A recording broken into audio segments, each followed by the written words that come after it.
Cabinet મંત્રી અને મારા મોટા ભાઈ અને પશ્ચિમના લોકલાડીલા ધારાસભ્ય જીતુભાઈને કરી તો તેમણે પણ ખૂબ જ ઉત્સાહ સાથે અમને પ્રોત્સાહન આપ્યું છે. આજે અહીંયા આવવાના હતા પણ એક ઇમરજન્સી કામ હોવાથી નથી આવી શક્યા. લગભગ કાલે આવશે, પણ એમને પણ શુભેચ્છા આ પ્રોગ્રામને આપી છે. ફરીથી અહીંયા આવ્યા દરેક લોકોનું ખૂબ સ્વાગત કરું છું. આભાર. ભારત માતા કી જય. જય જય ગરવી ગુજરાત. અહીંથી ભાષણ બહુ હોય નહીં, પણ ખાસ એક કહી દઉં, તમે આમ જોતા જોતા આવતા હતા ને અહીંયા આગળ બેઠા બેઠા જોયું, ભાવનગરની જે વસ્તુઓ વખણાય છે અહીંયા આગળ તમામ વસ્તુઓનો સમાવેશ થયો છે.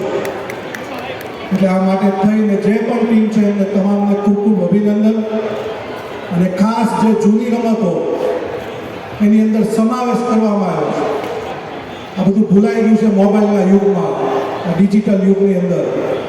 આ જૂની રમતોને પણ અહીંયા આગળથી ગાળી અને આવતા દિવસોમાં આપણે પણ આ રમતોને આવતા દિવસોમાં કન્ટિન્યુ રાખીએ. એક શુભેચ્છા. આવતીકાલે આપણો સુશાસન દિવસ છે, નહીં કે નાતાલ. સુશાસન દિવસની પણ અને અહીંયા આગળ જેમ બેને કીધું એમ સુશાસન દિવસ છે.